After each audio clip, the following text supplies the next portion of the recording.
dia a todas e todos. Meu nome é Saulo Ciolim. O tema que vou apresentar hoje é TIRFA e o Protocolo de Nagoya. Qual é a interface e como os acordos internacionais impactam o uso do germoplasma. Gostaria de agradecer à Rede de Recursos Genéticos Vegetais do Nordeste, na pessoa da doutora Semiramis Ramos, pelo convite para participar deste 5º simpósio. É uma honra para mim contribuir para este evento, ao lado de pesquisadores que tanto admiro, como a doutora Patrícia Bustamante, a doutora Vânia Azevedo, o Dr. Maurício Lopes e muitos outros. Antes de mais nada, devo esclarecer que, apesar de ser diplomata, eu não estou aqui como representante oficial do Ministério das Relações Exteriores. Há hoje outros colegas se ocupando das questões relativas a recursos genéticos. Mas tive a oportunidade de acompanhar os temas de recursos genéticos por vários anos ao longo da minha carreira, como negociador e mais tarde como funcionário da FAO, a Organização das Nações Unidas para a Alimentação e Agricultura. O pouco que aprendi sobre recursos genéticos não vem da vivência da pesquisa e de laboratórios, como no caso dos senhores, mas decorre dessa experiência prática como negociador. Me apaixonei por recursos genéticos, dividindo a bancada do Brasil em reuniões internacionais com profissionais incríveis da Embrapa, como a doutora Zezé Sampaio, os doutores Lídio Coradim, Arthur Mariante e Francisco Valls, com quem tive o prazer de trabalhar em muitas frontes, defendendo os interesses nacionais. Espero poder compartilhar um pouco dessa experiência com vocês hoje. Em relações internacionais, nós falamos de regimes. Os regimes, na definição clássica de Krasner, seriam um conjunto de princípios, normas, regras e procedimentos decisórios, implícitos ou explícitos, ao redor dos quais convergem as expectativas dos atores em uma dada área temática. No campo dos recursos genéticos, o regime internacional é composto por 3 acordos internacionais. Há outros, mas estes são os principais. A Convenção sobre Diversidade Biológica, CDB, adotada em 1992, o TIRFA, o Tratado Internacional sobre Recursos Fitogenéticos para Alimentação e Agricultura, de 2001, e o Protocolo de Nagoya, que é um protocolo à CDB, adotado em 2004, cujo nome completo é Protocolo de Nagoya sobre Acesso a Recursos Genéticos e Repartição Justa e Equitativa dos Benefícios Derivados de sua utilização. Nós falamos em regimes internacionais de ABS, que é a sigla em inglês para Acesso e Repartição de Benefícios, ou Access and Benefit Sharing. Acesso aos recursos genéticos e repartição dos benefícios derivados do seu uso. Assim, a CDB e o Protocolo de Nagoya seriam um regime geral de ABS e o TIRFA seria um regime especializado, voltado para os recursos genéticos de plantas de uso agrícola. Para entender o papel de cada um desses instrumentos e a interface entre eles, vale a pena fazer um rápido histórico da evolução do tratamento dos recursos genéticos vegetais no plano internacional. A preocupação com a conservação dos recursos genéticos de espécies de interesse para a agricultura nasce nos anos 60, a partir do trabalho de pesquisadores pioneiros como Erna Bennett e Sir Otto Frankel, ligados à FAO. Foram eles os primeiros a argumentar que os genes vegetais eram um recurso valioso a ser conservado e protegido do desaparecimento. No âmbito da FAO, convencionou-se a expressão recursos genéticos para alimentação e agricultura, de forma a diferenciar os usos agrícolas e alimentares da utilização de recursos genéticos, por exemplo, pela indústria química ou farmacêutica. Nesse mesmo período, a década de 60, o mundo assistia ao que ficou conhecido como Revolução Verde, que foi o aumento espetacular da produção agrícola, sobretudo de trigo, milho e arroz, em países como a Índia, o Paquistão e o México. A Revolução Verde demonstrou de forma espetacular o potencial do melhoramento vegetal para aumentar a produção de alimentos. Estima-se que, graças a ela, milhões de pessoas tenham sido salvas de morrer de fome. Ao mesmo tempo, a adoção de variedades melhoradas no âmbito da Revolução Verde causou o rápido desaparecimento de milhares de variedades locais tradicionais, uma imensa perda de recursos genéticos potencialmente úteis. Antes da Revolução Verde, na Índia, por exemplo, agricultores plantavam 30 mil variedades de arroz, enquanto hoje 10 variedades respondem por 75% da produção local. Nessa confluência entre o movimento pela conservação dos recursos genéticos e a promessa de combate à fome da Revolução Verde, nasceu em 1971 o CGIAR, ou Grupo Consultivo para a Pesquisa Agrícola Internacional. A criação do CGIAR foi patrocinada por fundações americanas, como a Fundação Rockefeller e a Ford, e incentivada pelo Departamento de Estado. Era os tempos da Guerra Fria e havia uma preocupação dos norte-americanos e de seus aliados com a explosão populacional em países do terceiro mundo. Acreditava-se que a falta de alimentos poderia levar à instabilidade social e ao crescimento de movimentos de esquerda simpáticos aos soviéticos. O CGIAR, como sabem, existe até hoje.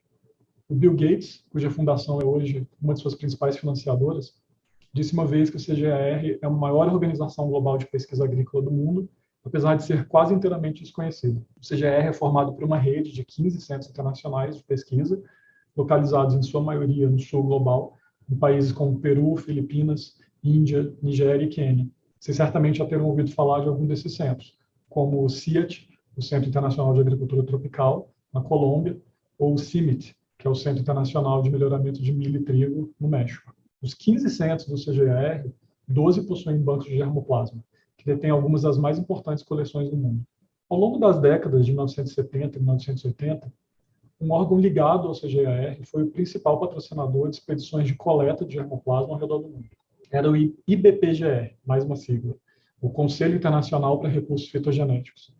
O Conselho promovia as expedições de coleta e designava os bancos que receberiam germoplasma. Somente de 1974 a 1980, o IBPGR coletou 65 mil acessos em 70 países diferentes. O Conselho, ao decidir quem ficava com a guarda desses recursos, ocasionalmente os atribuía a parceiros locais, como a Embrapa. Mas os bancos dos Estados Unidos e de outros países desenvolvidos, além dos bancos da própria rede, do CGR, foram os principais beneficiários. O sistema de coleta de germoplasma gerenciado pelo IBPGR foi, de certa forma, uma continuação do que sempre se viu até ali, ou seja, uma livre transferência de recursos de países em desenvolvimento em direção a países desenvolvidos. Essa era a regra desde a criação dos primeiros bancos de germoplasma, ou antes até, quando potências coloniais traziam plantas das colônias para seus jardins botânicos na metrópole ou as transferiam entre as colônias. No final dos anos 70, alguns países em desenvolvimento começaram a apontar a injustiça desse sistema de livre coleta que viam como uma apropriação indébita de seus recursos genéticos. Tais questionamentos eram um fenômeno internacional generalizado nesse período, não eram exclusivos da FAO. Os países em desenvolvimento, muitos deles recém-independentes, se uniam em agrupamentos como o G77 ou o Movimento Não Alinhado para questionar o papel que lhes cabia na ordem econômica global, como meros fornecedores de matérias-primas e recursos naturais. No caso do germoplasma vegetal, essa transferência de recursos do sul para o norte claramente não beneficiava a todos da mesma forma. Pelo contrário, países do sul global muitas vezes se viam na situação de ter de comprar sementes produzidas por empresas do norte, desenvolvidas utilizando germoplasma originário desses mesmos países do sul. Vale recordar, a propósito, um outro processo que se intensificou a partir dos anos 70 e 80, que é a participação do setor privado na produção e comercialização de sementes, com crescente reconhecimento de direitos de propriedade intelectual sobre sementes e processos relacionados. Pois bem, são 4 elementos que eu mencionei até aqui. Primeiro, o reconhecimento da importância da diversidade genética para a agricultura e a segurança alimentar. 2, a preocupação com seu acelerado desaparecimento. 3, o progressivo reconhecimento de direitos de propriedade intelectual sobre sementes e cultivares. E 4, a demanda dos países em desenvolvimento por um maior controle dos recursos originários do seu território e participação nos benefícios derivados do seu uso. Esses 4 elementos confluem ali pelo final dos anos 70 e início dos anos 80. E o palco central foi a FAO, em Roma, onde os países em desenvolvimento se uniram para demandar um sistema mais justo de intercâmbio de germoplasma vegetal entre os países do mundo. A demanda inicial foi que a FAO gerisse um grande banco de germoplasma global, com acesso livre para todos e custos de conservação compartilhados. E que, em troca do acesso aos recursos vegetais brutos, os países em desenvolvimento tivessem acesso a material trabalhado, inclusive linhagens avançadas, linhagens de elite. Uma grande confusão. Os países desenvolvidos, com a indústria sementeira já estabelecida, nos Estados Unidos à frente, se opuseram terminantemente. Para esses países, o sistema de coleta e conservação de germoplasma gerido pelo IBPGR, que era controlado por eles, estava funcionando a contento e não viam razão para mudar nada. Alguns países em desenvolvimento, inclusive o Brasil e a Argentina, dependentes de espécies exógenas em sua agricultura e com setores de pesquisa e produção incipientes, também ficaram com o pé atrás. Após idas e vindas, acabou sendo adotado em 1983 o que seria o predecessor do TIRF, o chamado International Undertaking, o Compromisso Internacional, que era um instrumento não vinculante, ou seja, um acordo que não obriga legalmente as partes a cumpri-lo. O Compromisso Internacional funcionou muito pouco, porque os países levaram a década de 80 inteira para chegar a um acordo sobre a questão do acesso a linhagens avançadas. Somente após a adoção de um adendo ao compromisso, que dizia que o acesso livre não significava acesso grátis, foi que os países desenvolvidos retiraram suas objeções e aderiram ao instrumento. Mas, a essa altura, no início dos anos 90, um outro processo já tomava corpo e acabou atropelando o compromisso internacional, que foi a negociação de uma grande convenção internacional sobre a biodiversidade. O Brasil se engajou com muito afinco nessa negociação. Nós somos, afinal, o país com a maior biodiversidade do mundo e é uma posição tradicional da nossa diplomacia defender o controle soberano de nossas riquezas naturais. A essa altura, o valor da pesquisa biotecnológica se tornava evidente, os casos de biopirataria proliferavam, e o Brasil, assim como outros países em desenvolvimento, ricos em biodiversidade, viam na CDB, a Convenção da Diversidade Biológica, a chave para protegerem sua biodiversidade e para sermos devidamente recompensados por seu emprego na indústria química, farmacêutica, de cosméticos, também na agricultura. O setor agrícola, envolvido naquele debate sobre o intercâmbio global de germoplasma vegetal que se desenrolava na FAO há mais de uma década, a CDB era vista como um risco, ou no mínimo um elemento complicador, que a convenção abarcaria toda a biodiversidade, inclusive a agrobiodiversidade, e criaria regras mais rígidas para regular o acesso a esses recursos e a repartição de benefícios.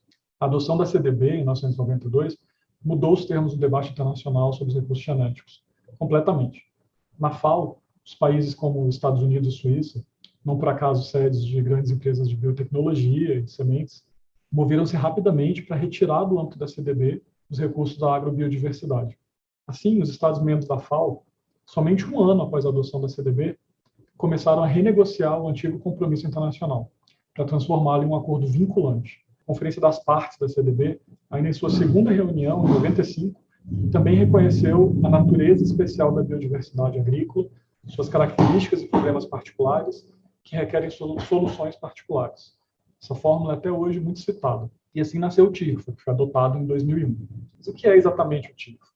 Bom, esse acordo internacional trata de temas diversos, como, por exemplo, a conservação in situ e ex situ, o uso sustentável dos recursos fitogenéticos, a colaboração internacional em pesquisa agrícola e os direitos dos agricultores, que é um conceito importante criado no âmbito da FAO em oposição aos direitos dos melhoristas, ou breeders' rights. Entendam-se agricultores aqui como agricultores familiares, indígenas e de comunidades tradicionais, sobretudo de países em desenvolvimento. Segundo o tratado, por serem os guardiões da biodiversidade agrícola, esses agricultores têm direito a compartilhar os benefícios decorrentes da exploração dos recursos genéticos e devem ter reconhecido seus direitos ao livre uso, armazenamento, distribuição e venda de sementes. Mas o verdadeiro núcleo do tratado é o chamado Sistema Multilateral de Acesso Facilitado. O Sistema Multilateral do TIRFA estabelece um grande pool comum de recursos genéticos, ao qual todas as partes do tratado devem contribuir. Ou seja, todos os países partes do TIRFA devem colocar à disposição do sistema multilateral os recursos genéticos de plantas listadas no anexo 1 do tratado, que se encontram em coleções públicas ou sob controle estatal. Esses recursos devem estar disponíveis para todos, de forma rápida e fácil. Para receber uma amostra de uma coleção depositada sob o sistema do TIRFA, basta o usuário acessar uma base de dados global, procurar o acesso que precisa, fazer a solicitação e assinar eletronicamente um acordo padrão de transferência de material, ou SMTA, da sigla em inglês. O SMTA, que também foi objeto de longa negociação, estabelece os termos de uso desses recursos genéticos e os níveis de pagamento, qualquer benefício financeiro eventualmente auferido pelo usuário. Caso os resultados da pesquisa com a amostra recebida fiquem à disposição de outros usuários, não há cobrança obrigatória. A repartição de benefícios monetários só é obrigatória quando uma patente é registrada e o produto da pesquisa, sementes ou outros materiais reprodutivos, é comercializado. Nesse caso, o usuário deve pagar um pequeno percentual de 1,1% sobre o valor anual das vendas a um fundo comum, que é o Fundo de Repartição de Benefícios, administrado pelo Secretariado do Tratado.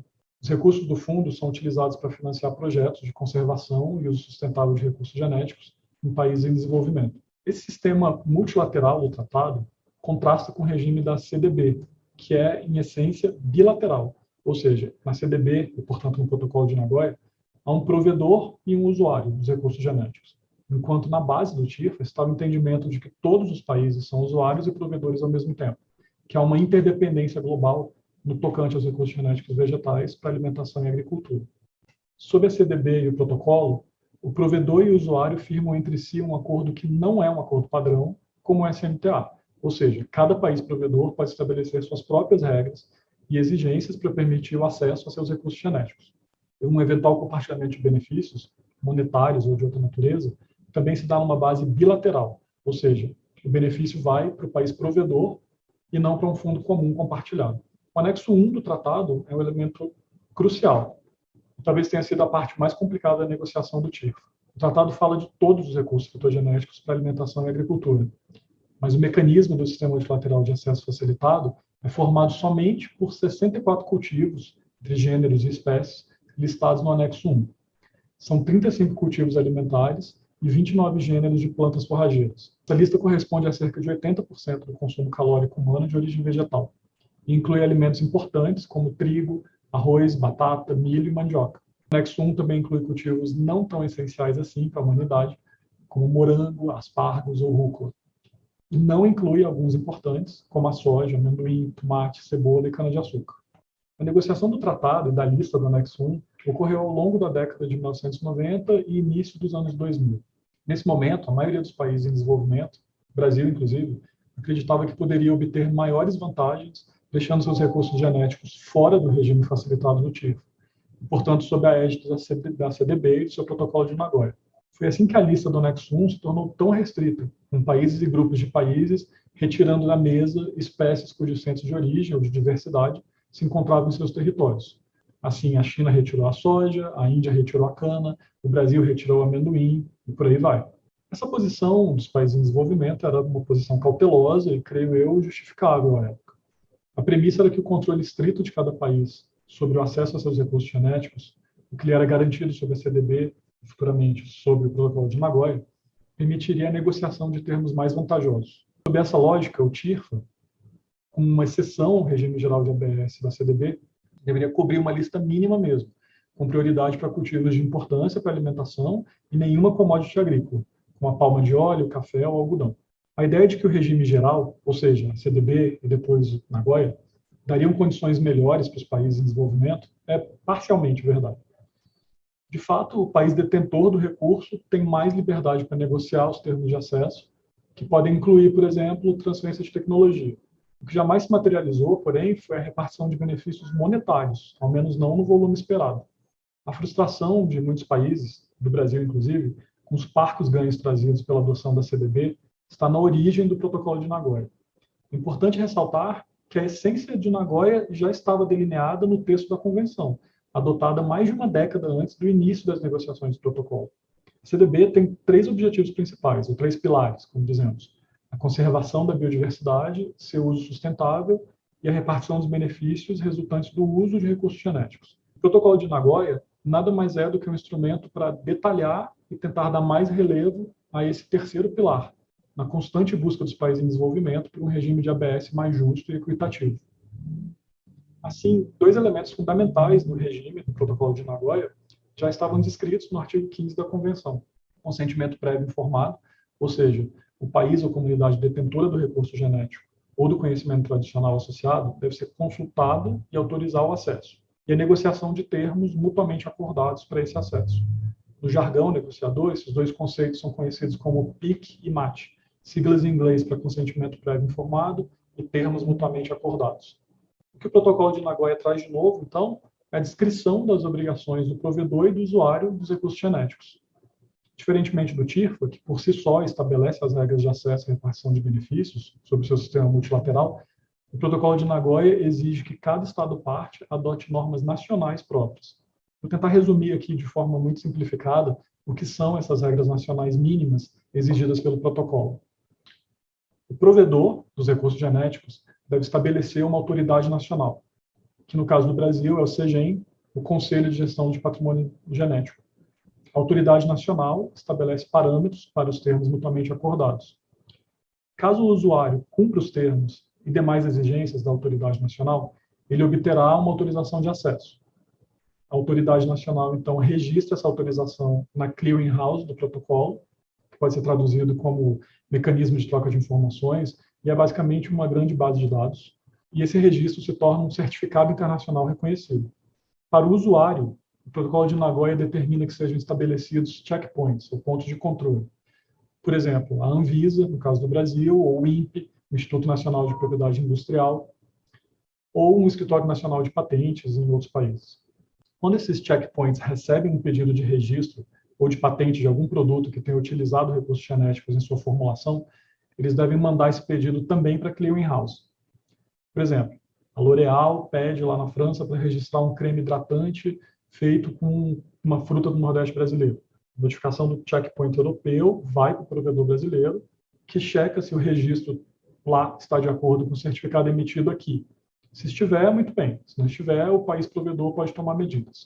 Como vocês talvez saibam, o Protocolo de Nagoya entrou em vigor para o Brasil somente em 4 de março de 2021, esse ano. Mas muito desse sistema que eu tentei explicar aí já existia no Brasil antes do protocolo. O Brasil foi pioneiro em estabelecer as normas nacionais de acesso e repartição de benefícios.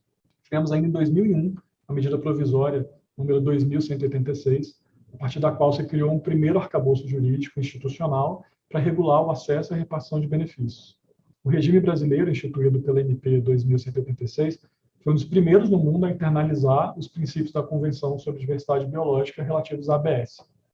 Esse regime brasileiro, porém, foi considerado excessivamente complexo e prejudicial para pesquisadores e usuários da biodiversidade brasileira no setor privado, inclusive na agricultura. Após um acirrado debate interno que se estendeu por 2 décadas, envolvendo diversos setores do governo, grupos de interesse, parlamentares, foi finalmente aprovada a Lei nº 13.123, de 20 de maio de 2015, que substituiu a antiga medida provisória e passou a regular o acesso ao patrimônio genético brasileiro e a repartição de benefícios advindos de seu uso.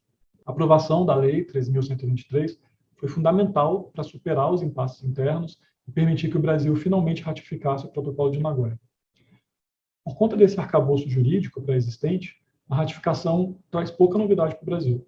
Eu sempre fui da opinião de que havia um tanto de exagero no temor do setor agrícola brasileiro com relação ao Protocolo de Nagoya.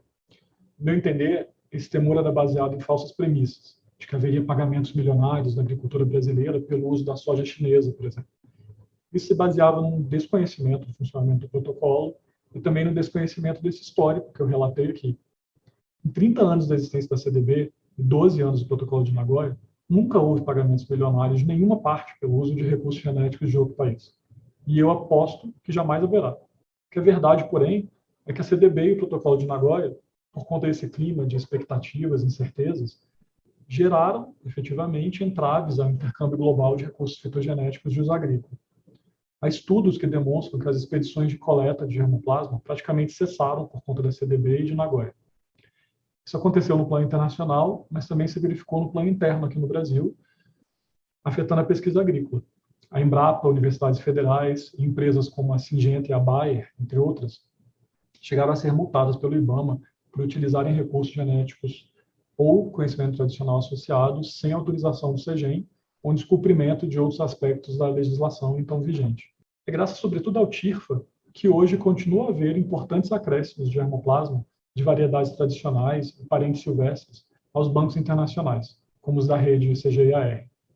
O tratado não apenas oferece segurança jurídica para usuários e provedores de recursos fitogenéticos, e também contribui ativamente para que mais germoplasma seja colocado à disposição do sistema multilateral de acesso facilitado. O tratado faz isso de várias formas. A principal delas é que todos os projetos financiados com recursos do Fundo de Repartição de Benefícios, que inclui tanto os pagamentos de royalties quanto doações voluntárias de países e empresas, devem incluir um condicionante, que o germoplasma resultante dos projetos seja guardado em um banco nacional e colocado à disposição do sistema multilateral, ou que seja duplicado e depositado em uma coleção ex situ internacional.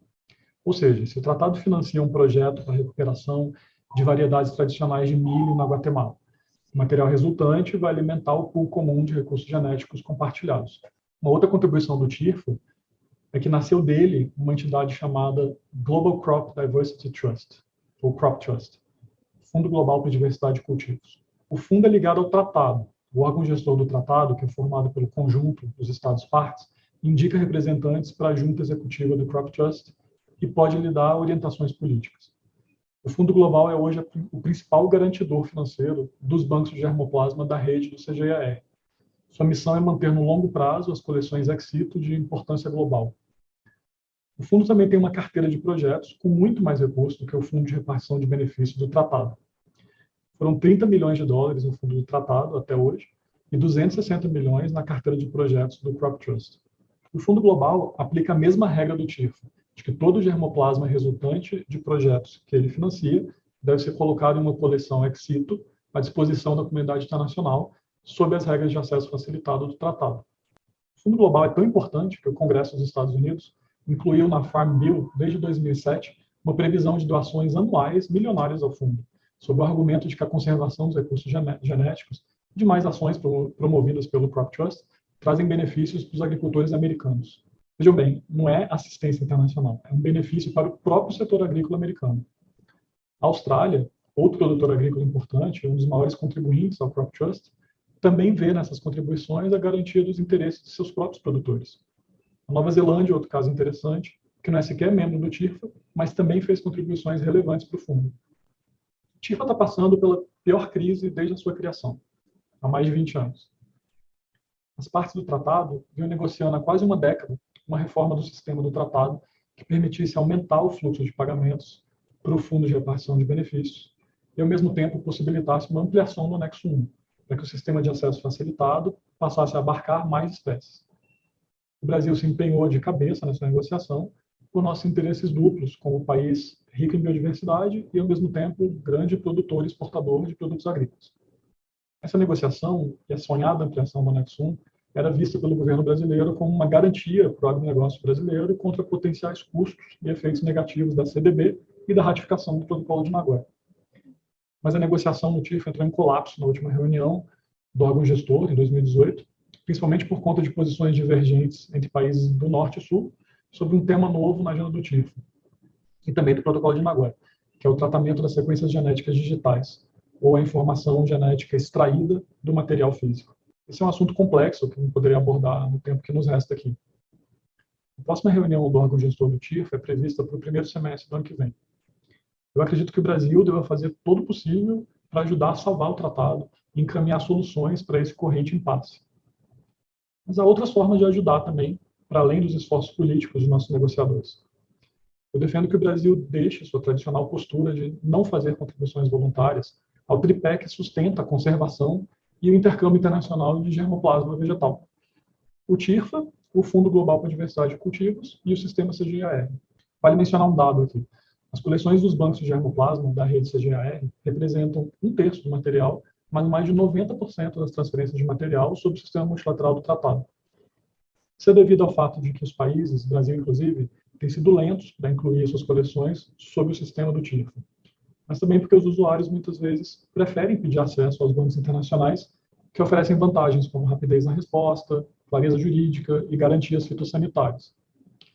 Como eu mencionei, os bancos do CGIAR são hoje financiados em grande parte pelo Crop Trust, mas o Brasil, apesar de ser um usuário histórico dessas coleções internacionais, não contribui para a sua manutenção. O Brasil é hoje o único país do G20, além da Argentina, a não contribuir para o CGIAR. É o único dos grandes produtores e exportadores agrícolas a não contribuir para o Fundo Global. E nunca fizemos nenhuma contribuição ao Fundo de Repartição de Benefícios do TIRFA. O argumento de que somos um pobre país em desenvolvimento, que somente os países ricos devem contribuir, já não tem muito cabimento, sobretudo quando nossos interlocutores conhecem bem a dimensão do nosso mercado de sementes e os lucros gerados pelo nosso agronegócio. Temos imensos problemas internos, é claro. Todos aqui sabemos bem das dificuldades da Embrapa e do setor de pesquisa brasileiro. Mas meu argumento é que devemos encarar a sustentação do TIRFA e dessas outras instituições internacionais de pesquisa agrícola não como caridade internacional, mas como um investimento interessado para o benefício de nossos próprios produtores e pesquisadores. Fico por aqui, agradeço a todos pela atenção e fico à sua disposição. Muito obrigado.